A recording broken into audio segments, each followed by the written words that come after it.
All right, we have Tennessee head coach Rick Barnes. Coach, welcome back to Madison Square Garden. We'll start with an opening statement from Coach, and then we will open it up to questions. Please just raise your hand.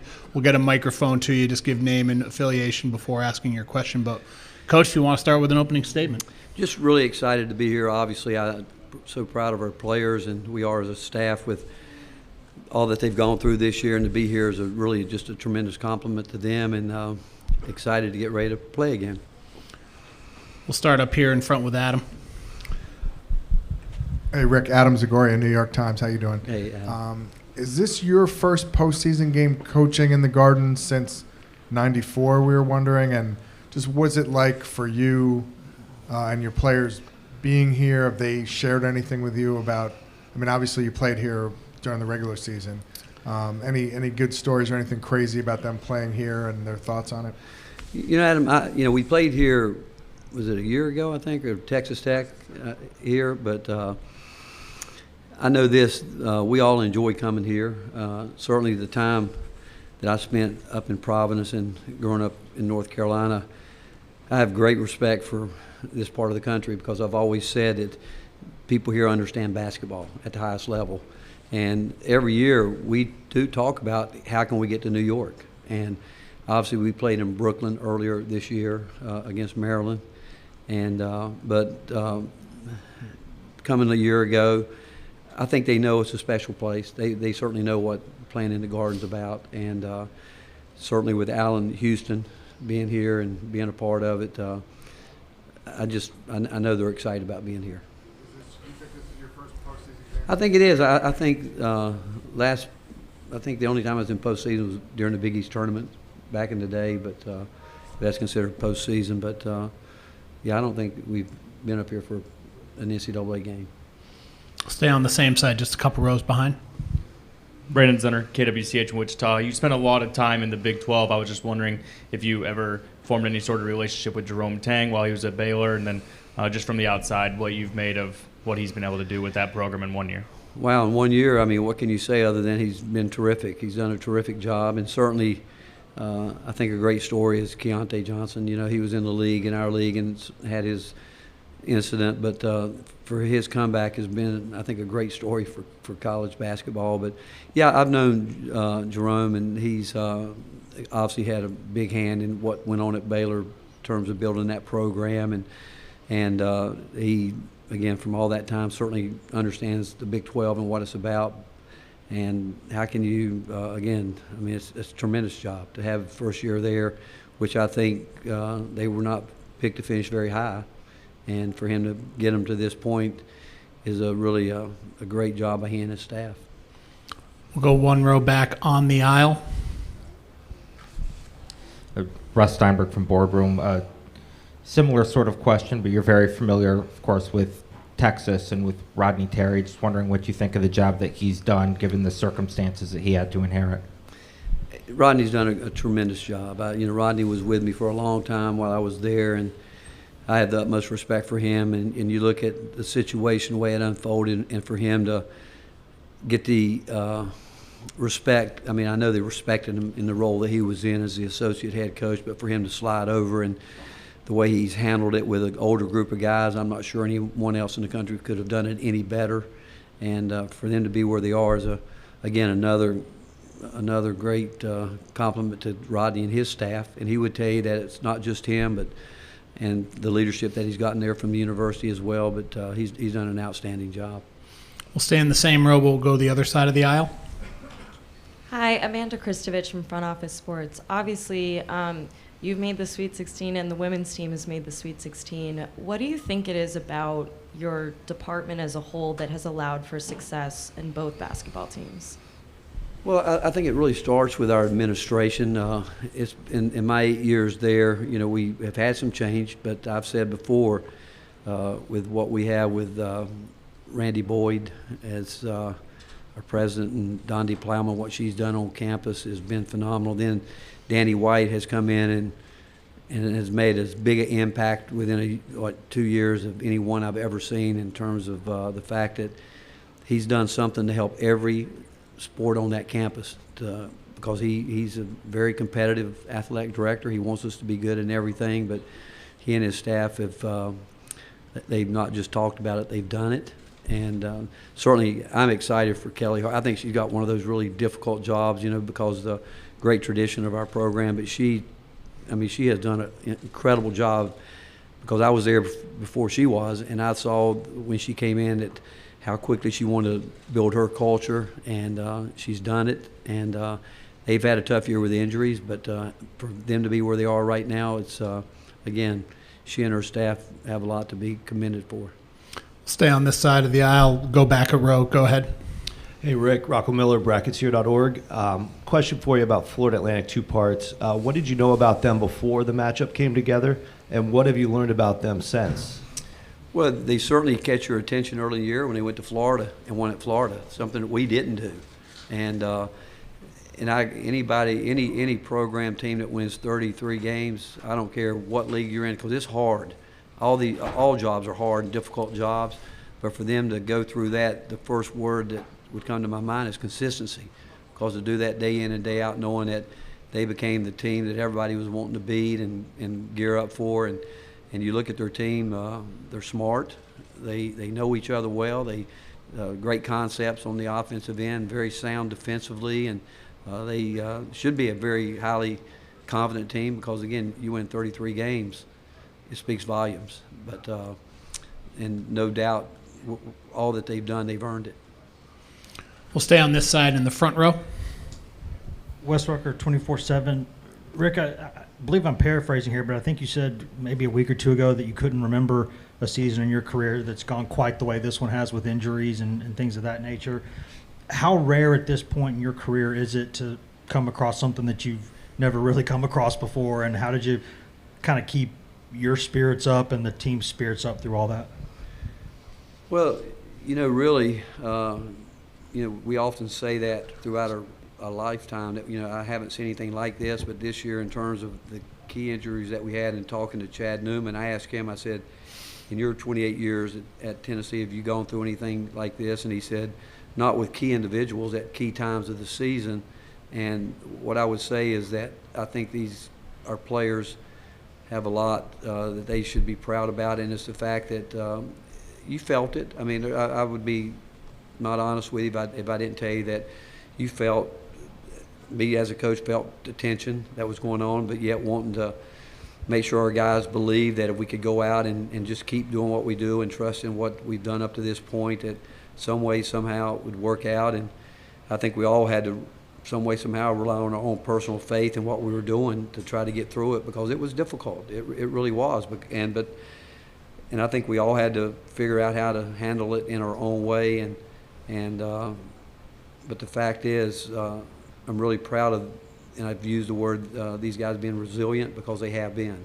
And, we thought going into the Arkansas game that we were going to be able to hit our stride at the right time. And then obviously early in the game, Zakai got hurt, and we were playing at home, and certainly rode that emotion to that win. At that point, we knew it was going to be a little bit different, because Zakai was such a big part of our late game situations. And without him, we knew we'd have to find a way to work through that. And these guys have figured it out to a point to get them here. But as a coaching staff, we're just excited and know we're blessed to have a group of guys that have bought into each other and bought into what we've tried to do. We'll go across the aisle toward the back. Roger, just give your hand a quick raise. Go ahead. Hey, it's Roger Rubin from New York Newsday. Rick, it's about Zakai. He's from the area. It's a game with great magnitude in an iconic building in his area. Mm-hmm. And, 2 of the other teams have New York area point guards going for him. How impactful is missing him on your team, and how much, how tough is it that you feel for him, given that he's not getting to participate in this thing that sort of holds so much for him? Well, we all feel for him, because he's such a big part. I mean, he came in a year ago, and, the story is well documented that we spent a week recruiting him at the end of July, and he made the commitment to come. He walked on campus 5 days late, and the class had already started. And it didn't take but about 2 workouts, and we actually recruited him with the idea we thought we would redshirt him because we had Kennedy Chandler, who we knew had his mind would probably be he'd be a one-and-done player. But after a couple of days, we knew we couldn't redshirt him, and he brought something within his DNA really impacted our team in a great way a year ago, and I think he's one of those guys that when you play with him, you have the mindset, we've got this guy, we're going to be okay, and so for him not to, but he's still a part of this. I mean, he didn't travel with us last week because he went through surgery last week, but there's no way he wasn't going to come back here and be a part of it. But you do feel for him because he understands the first question that was asked about the Garden. He understands it more probably than anybody in that locker room. And but the fact is that his personality and who he is, I mean, he has an impact on his program and all, and it looms over the program. There's no question about that. But we all wishes that he were playing. There's no question about that. We'll stay on that side all the way in the back. Go ahead. Yep. Coach Ralph Russo from the Associated Press. So you've had one good game shooting from 3, one not so good game shooting from 3. The shooting in this tournament in general has not been very good. I know you only get a chance to see your team, but any reason why you think that 30% from 3 is what's going on in this tournament? Well, I do think this. I think there is a great deal of emphasis placed on defense in college basketball now because I think we know that we're dealing with young people that were inconsistencies can be a part of it. We all work, obviously, and we all would tell you that we need guys that can put the ball in the basket. And truth be told, if you ask every coach before any game, if you have a concern, he would say, I hope we can make a basket. Because the other things you feel you can't control with effort, and if you're locked in, with a game plan, but sometimes you can run the exact play that you want, get the exact shot that you want, and it doesn't fall for you. But I would have to say, most of all, if it's down, it's because of the defense, because it's hard to get baskets. I mean, you come down to court, whether we're playing, Louisiana the other night or Duke. Can we find a way to score here? Can we shake loose and get a good look? And if you do get it, oftentimes I think players are surprised that they've got such a good look. And but then we're playing a team right now that I think they can lock and load that thing as quick as anybody that we've played all year. And knowing that anybody that you play is capable of having one of those nights. And I hope we can break our trend and keep shooting it the way that I think we can. I think we're a good shooting team, and but I do think defense probably has as much to do with it as anything. We'll move up one row. The young man right there. Yep, go ahead. Hi, Coach. Killian Johnson, Sports Illustrated Kids reporter. With Zakai Ziegler out, how has Santiago stepped up and succeeded in both playing and creating team chemistry? Well, what he's done, he's a very versatile player. He impacts winning without ever scoring a basket. He is a guy that has played point before, 4 years ago when we were going through a transition or a program. He and Josiah James, as freshmen, had to play the point in ways, and they certainly weren't ready to do it at that point in time, but they had to. They had to figure that out. Santi is great with moving without the ball, and he's great at, and I've said before, I don't know if anybody's been guarded any harder than he has been guarded all year long. I mean, people literally won't leave him, and he's learned how to, he's a very smart player. He knows how to set back screens and get his teammates open. He's thinking the game, but what he's done as much as anything is what he's impacted the game on the defensive end. He went from a guy early in his career that people literally went after every game, to where now he's been on the all-defensive team and does what he does because he understands the game and he understands how to impact winning. We got time for one more question. We're going to come across the room on this side in front of me in row 3. Go ahead. Yeah, you. Rick, Tom Canavan with the AP.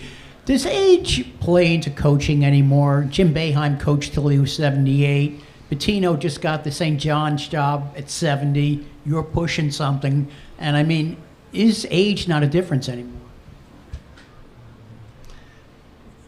That's a great question. You know, I think we all know when we've had enough. You know, like people ask me oftentimes what goes through your mind, and I think if I ever got to the point where I didn't look forward to going to practice, and you know, I have great respect for Jim Boeheim. I got to spend some time with him this summer, and I mean, when I was with him, I thought if he wanted to, he could coach 5 more years because he's out recruiting. He's doing what he needed to be, what we have to do at certain times of the year. I think it gets back to individual personalities and how you feel and where you think you are with it. And I'm not surprised about Coach Pitino. I mean, he loves coaching basketball. And I think guys that stay in it for a long time, I think it's the love of the game. I think they enjoy it. And I've said often, the best job in America is when you can get up every day with young people that have great dreams and you want to help them work towards those goals, and they're willing to buy into the things that you need to do that you can help them with.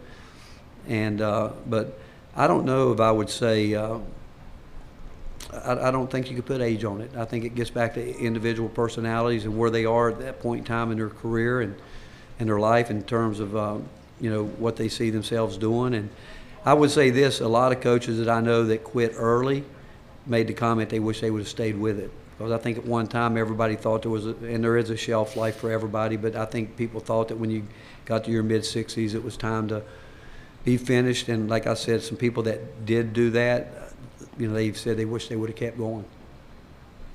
Okay, Coach, we appreciate you taking the time. All right, thank you guys.